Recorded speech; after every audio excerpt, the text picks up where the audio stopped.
think of Vikings, you might think of red-haired individuals with big horns on their helmets. In reality, the Vikings were some pretty violent people that engaged in some dark practices. From human sacrifices to the burning of bodies. Starting off this countdown, we have Berserker. Between the 8th to mid-11th century, the Vikings were known to be very aggressive. In fact, when they were at battle, they would go into this trance-like state that was called Berserker. Once in this state, they would violently kill anyone who got in their way. Well, theory goes that this state was actually caused by eating magic mushrooms. Apparently, the mushrooms that grew in their area would cause hallucinations and would also increase their adrenaline levels, hence why they act so violently and out of control. Like nowadays, people do shrooms and just chill out and watch Dora the Explorer. Imagine doing a whole battle while tripping out. In our 9th spot, we have the burning bodies. But before I go any further, make sure to give this video a big thumbs up because it really helps us out. In Norse religion, after death, it was said that warriors went into these great realms. But in order to get there, they needed a vessel. So when someone died back then, Vikings would place their body on a boat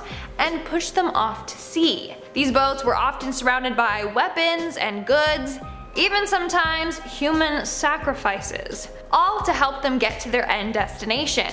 Not only that, but the more wealthy Vikings would actually burn the boat with the deceased on them and then push them out to sea. That's a pretty creepy image if you ask me, just watching a flaming dead body. Or bodies. In our 8th spot, we have the imbalance. Turns out that the Vikings were killing off so many women that they started having an uneven gender ratio. This was because men were considered stronger than women. Also because the Norse values sons more than daughters. Over the years, archaeologists found tons of young female skeletons, so it was believed that they would get rid of them when they were young. Coming in at number 7, we have the teeth. Back in the day, Vikings would painfully file and dye their teeth. Archaeologists recently unearthed evidence of this. Basically, they would file their teeth down. Some would file horizontal parallel lines in their front 2 teeth, and some even dyed them. Often red. Yeah, not white, red. And then the dye would seep into the carvings and stand out. Doesn't this kind of remind you of something? Yeah, everything is coming full circle. Remember that whole trend on TikTok of people filing down their own teeth by themselves? Wow. Now the purpose of this filing remains unclear, but some think it may have to do with their status as a great fighter. Other people believe that it was done to scare off their enemies. In our 6th spot, we have the bloody soup. This was a practice that women would use when caring for an injured Viking. It was used to gauge how bad their flesh wounds were. So basically, they would make a broth out of onions, leeks, and herbs. Then they would feed this to the injured Viking. After he finished eating it, they would then smell the wound. Yes, smell the wound. If they could smell the soup, then they knew the wound was way too deep and there was no sense helping the warrior. They would just die soon anyways. But if there was no smell, then good on them. The dude was good and they would actually treat them. Isn't that insane? Imagine if hospitals made us do that, like down a crap ton of onions and then sniff us. We are now at our 5th and halfway mark with the blood tasting. This is another really weird practice that the Vikings would do. So basically, women would use the blood of a wound to figure out more about the injury. They would do this by tasting the blood. I mean, there's not much information on this practice, but still, it's quite gross, but also kind of fascinating. Like, how could they tell the difference between a fatal wound and a non-fatal wound just by tasting someone's blood? Totally blows my mind. Again, thankfully this isn't a practice doctors and nurses use today. Moving on at number 4, we have an eye for an eye. The Vikings had a pretty messed up justice system. Thank gosh, it's not like this still. But basically, killing someone wasn't always illegal. For example, they believed in an eye for an eye. So if someone, let's say, killed your wife, you could then kill the murderer. But then it would get complicated because then the murderer's family could kill you and then it would just be this like perpetual killing cycle. They also had a thing called home gangs, which was a way of settling disputes. Basically, these were fights to the death. If one person did you wrong, you could ask them to a duel. If the person who was challenged doesn't show up, then they were deemed guilty, and anyone was allowed to kill that person. Again, I'm glad this isn't a thing anymore. In our third spot, we have the games. Obviously, they weren't playing jump rope or hopscotch for fun. No, they had some pretty dark games, like a swimming competition, except you're not swimming. In fact, you would hold your opponent underwater for as long as you could.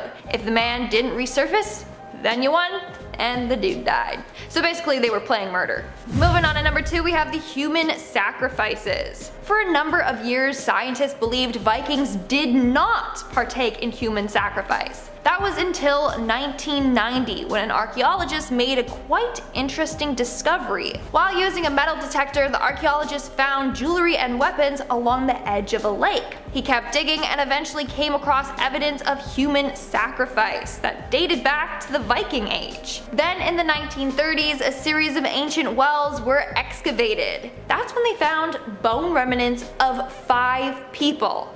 Again, suggesting this. According to Vikings, sacrifices helped re-establish their connection to the gods, and they would only do this when things were going bad for them. And in our number 1 spot, we have the blood eagle. Now this one is fairly graphic. Blood eagle is a method of ritual execution. Basically, the victim would be restrained, their face down. Then the shape of an eagle with its wings out would be carved into their back. And then their ribs would be cut off, one by one. But it gets worse. You would still be alive while all of this happened. And then a saline solution would be poured all over your body.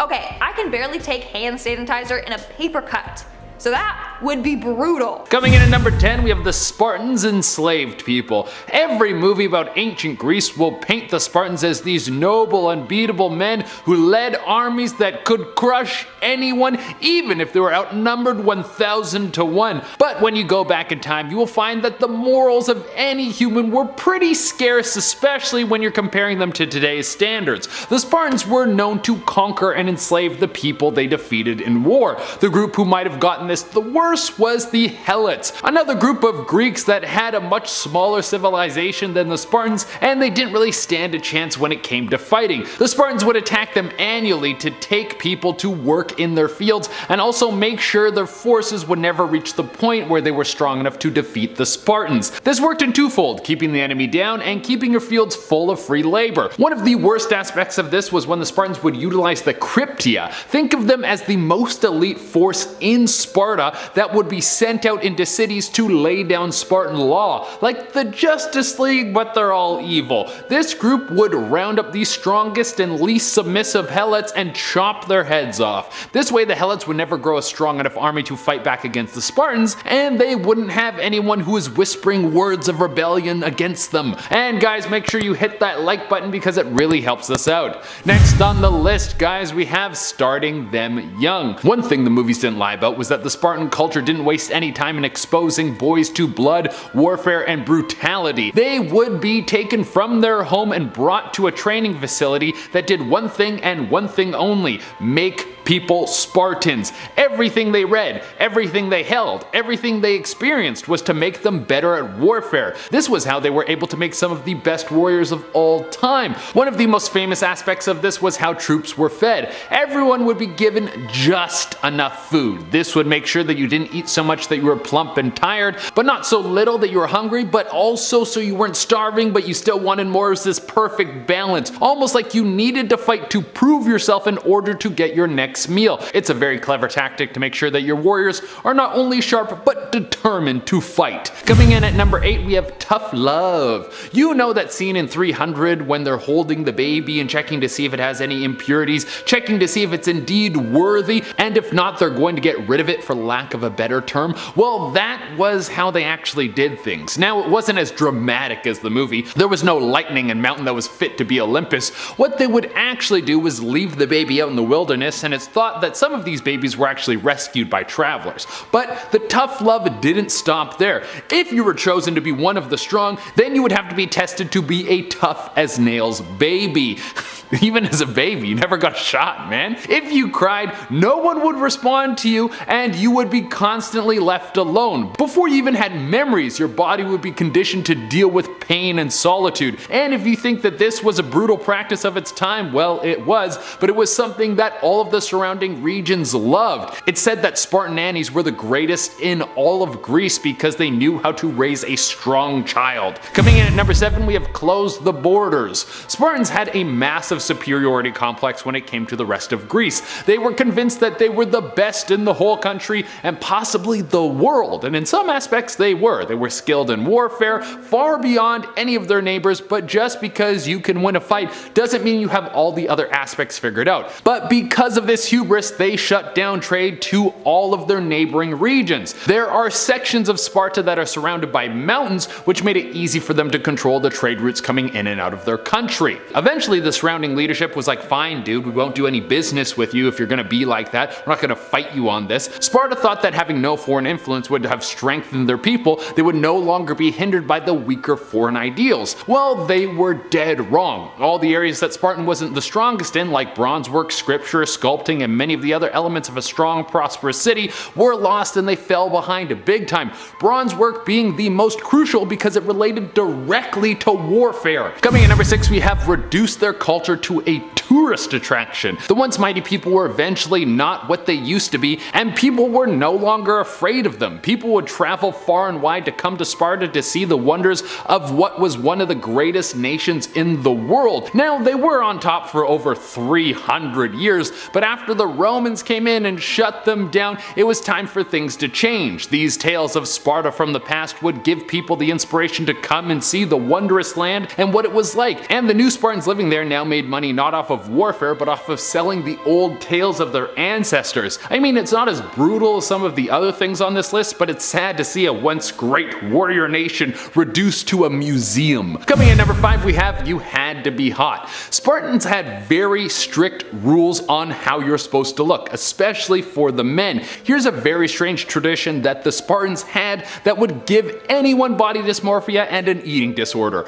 Every 10 days, the Spartan men would walk out of their house naked. They would stand there perfectly tall and wait for someone to come through and give their body a rundown. This person would look at every inch of them to see how their muscle tone was, to see if their body fat was up to par. Now, if it wasn't, they would be beaten and shamed by their peers. It was actually seen as a public offense. You're a Spartan and you need to be in shape to protect your homeland, so if you weren't, it wasn't just letting yourself go, but you were making the whole country weaker and easier to invade. So the public pressure to always be in shape was massive. Not to mention the beating would have been pretty severe. You wouldn't want to have to get a major whooping every 10 days from a group of men who are some of the best warriors in the world. Alright guys, coming in next at number 4, we have hazing. It's not just frat boys and sorority girls who like to haze, it was the entire Spartan race. Now, mind you, the hazing that goes on in American colleges isn't to build up some of the strongest warriors in the world. Most of the guys who come out of there have soft bodies who can barely swing a golf club, but for the Spartans, this was how they would weed out weakness. If the elders saw that one of the younger men in training was afraid of something or avoided something, they would point it out to the group and encourage the others to ridicule them for it. And if things got really out of hand, they would encourage fighting. Could you imagine being at school or college and then two people break out in a fist fight and one of the professors walks out and starts cheering fight with everyone else? That sounds like a bad comedy from the 90s, but for Spartans, that was real life. Treatment like this ensured that there was pressure from peers to be the strongest possible. Coming in at number 3, we have public shaming. So it should be no surprise that Spartans had more than one way to shame you if you didn't follow the laws. A big thing they didn't like was cowardice. I mean, I think you could have figured that one out. And if you were caught being a coward, they would make sure that everyone in Sparta knew what was wrong with you. They would make you wear certain clothes that were marked with the sign of a coward, and they would make you shave half your beard. I think this was more for the humiliation factor. Walking around with half a beard would make you look so stupid. Also, it would be super hard to miss. I've never seen someone with half their facial hair and thought, you know, if I wasn't paying attention, I would have totally missed that. No, it's something that sticks out a lot, and it makes sense why they would punish you in this way for cowardice. They were a warrior society, so they needed everyone to be strong or their society would crumble because the backbone of it was fighting, and social stigma was probably the biggest way you can get people to comply with the laws. Coming in number 2, we have lifelong allegiance to the army. Could you imagine if when you were born the government already had a job for you and you had to be involved in it from the time you were 7 all the way up until you were 60, unless you died or were seriously injured and could no longer use your body properly? Well, that was the life of every Spartan man. By law, every dude had to join the army. Now, this wasn't for every single person in Sparta. This was only for the Spartan citizens. So even though it would have been nice to be born into such a high respected class of people, your life would have been stripped away from you and all you would know is war and battle. Now, there was a lower class living in Sparta that was usually doing crafting and architecture. They were not respected enough to be considered Spartans and accepted into the army. And coming at the number 1 spot, we have dying in battle. The only way you could be remembered after you passed was if you died in battle, and that was for men. For women, it was if you died in childbirth. There were strict laws in Spartan society that said if you died in any other way, that you would be buried in an unmarked grave or not even buried at all. So that meant that you either join the army or become nothing. Public shaming for missing battles or becoming too old to die in battle would often result in people taking their own life. Yeah, you didn't want to be the old fart at a party in Spartan society because no one would respect you. So finally, after 5 years of scratching a living in flea-infested villages, we're finally going back to where we belong. The Colosseum. Being a gladiator certainly has never seemed like a glamorous lifestyle by any means, but it can be surprising just how dark those times actually were. Starting off this list in our number 10 spot, we have how they faced death. Gladiators had to attend schools, which were called ludus, where they learned the rules and prepared for their fate in the arena. One of the main things that they are taught in these schools was how to face death. Honestly, this is not a college course I personally would have signed up for, but unfortunately these people didn't really get a say in their electives. They would have to practice the correct eye contact and posture, which, when they ended up in battle, could sometimes be the difference for them being shown mercy and death. This is because when a gladiator was down and about to be killed in a battle, his opponent would wait and look to the presenter of the games. This is because the presenter would then be the deciding factor on whether the fallen gladiator lived that day. During this pause for decision, the presenter and the crowd would look at the fallen soldier to see if he looked frightened or in pain. If he showed any signs of anything other than pure bravery, there was no way that his life was being spared that day. A fallen gladiator was meant to maintain eye contact as well as even hold out his neck as if he was welcoming the sword. I couldn't imagine having to do this because, you know, I would be absolutely terrified like any regular human being would be. But the bravery was sometimes rewarded, and this was the way to have your life spared. Unfortunately, however, being spared didn't mean never having to fight again. You would still be put back into battle once your wounds were healed. In our number 9 spot today, we have no escape. Since most battles would only leave one gladiator standing, of course some people would have the idea to fake their own deaths in the hopes of being able to somehow escape in the end. While this is a smart idea, it wasn't necessarily an uncommon one, but of course a tradition was put in place in order to stop that from happening. After a gladiator faced his death, he would then be carried into a special room. In this room, they would remove all of the armor he was wearing, and then they would cut his throat, which is just a fact I wish that I could unlearn. Of course, this was to ensure that he definitely was no longer alive. What's even worse, however, is that this was only the practice for those who were considered to have died honorable deaths. For those who weren't considered to have died honorably, a slave would come out into the arena and hit their head with a large rock or club. This is obviously incredibly gruesome and disturbing.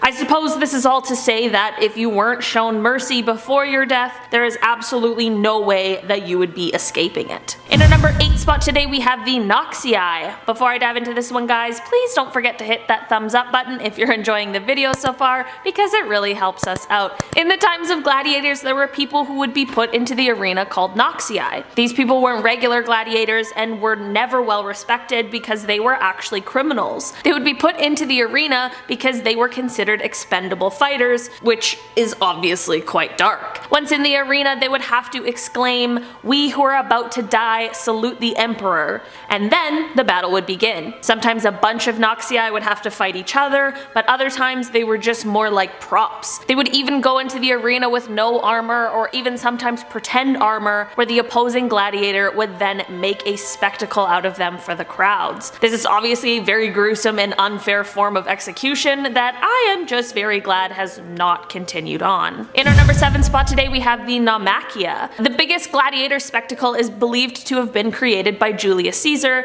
and they were called Naumachia, which means naval combat. These battles were held by the Field of Mars in Rome on specially dug lakes, which when filled with water could hold a bunch of very large ships. These ships would hold around 2,000 prisoners who would be dressed as Roman enemies, and they would all have to fight amongst themselves, of course to the death. These insanely large spectacles of course needed a lot of people who would then be losing their lives. Because of the demand for people, prisons would usually have to completely empty all of their prisoners in order to make up enough people in these battles. That is just absolutely insane to me. These battles would apparently draw the largest crowds, some even exceeding 500,000 people apparently. In our number 6 spot today we have the Emperor Dress Up. It wasn't an uncommon practice to see emperors play a little dress up game that was honestly pretty messed up. They would dress up like gladiators and step into the arena prepared for battle. This doesn't seem dark yet, but here's the catch. Their opponent would always be somebody who is at a disadvantage,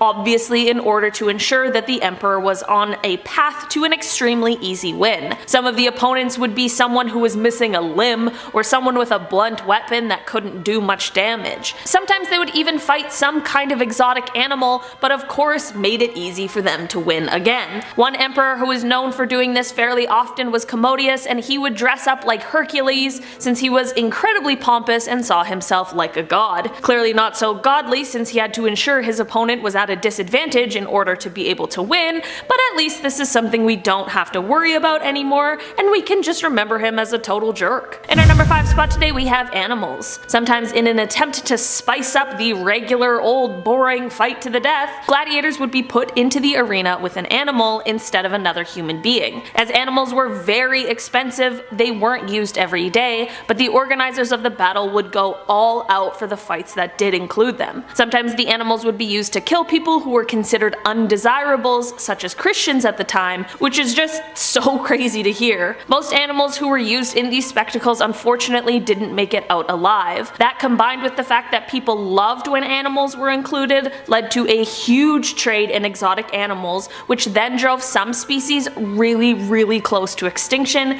and even caused hippos to disappear from the Nile. In our number 4 spot today we have taking things into their own hands. Many gladiators were unfortunately forced into this life. After all, I'm not really sure how many people would have been yearning for a chance to fight to the death just for entertainment of the crowds. Definitely not a line of work I would consider if it was an option. Since these people were being forced into these battles and they knew they most likely wouldn't see the other side, they chose to take a little bit of control and pass away on their own terms. Many prisoners chose to end their own lives before even seeing the inside of the arena. To make this already terrible situation just a little worse, taking your own life wasn't necessarily exceptionally easy in those days, so there are some pretty horrific accounts of how people went about this, which are honestly too dark for me to even discuss right now. One example I will talk about today though was more of a spectacle and kind of a movement. A 4th century politician put on an event one day where he gathered 20 gladiators and put them in an arena. They obviously fought until only one was left standing, and he ended up taking his own life in the end. This was something they hadn't seen before, so it obviously left everyone very confused. In our number 3 spot today we have gladiator blood. In a battle when a gladiator was struck down and was bleeding a lot, it was not uncommon to see a man running towards his body. This is unfortunately because the man wanted to drink the gladiator's blood like some kind of a vampire. This is pretty disgusting in my opinion,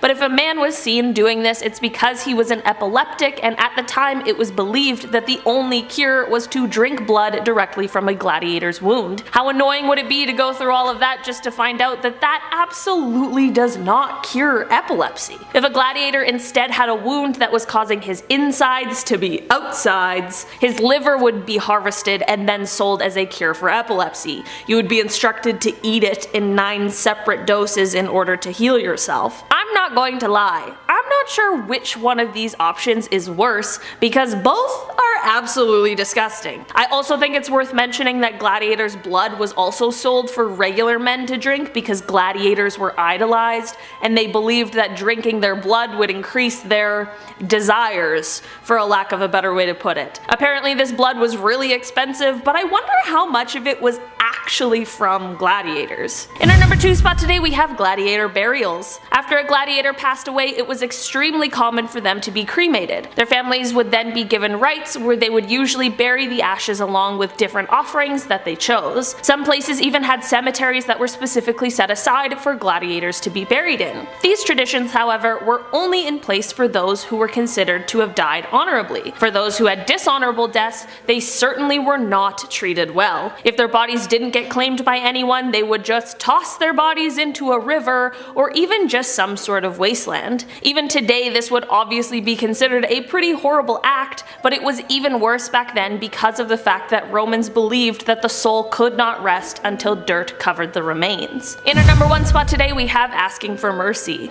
After a gladiator died in battle, they would be carried out of the arena in a way that kind of honored their sacrifice and kept their dignity intact. But this was only the tradition for those who were considered to have died honorably, like we've talked about so many times already today. If a gladiator showed any kind of fear or hesitation, he was considered weak, and weakness was incredibly frowned upon in these times. I feel like being afraid of being killed isn't necessarily a weakness, especially for those who were forced into this position in the first place, but hey, I guess it's probably a good thing that things have changed since the days of 200 BC. If a gladiator asked for mercy and was denied it, this is another way in which he would have been considered weak and to not have died honorably. These people would then just have their bodies dragged from the arena rather than being carried. They thought that there was no reason to go through the hassle of carrying him when he already made such a fool of himself. I truly am very, very, very glad that I live at this time in the world rather than those times, because everything on this list made it sound really, really terrible. Think life is tough now?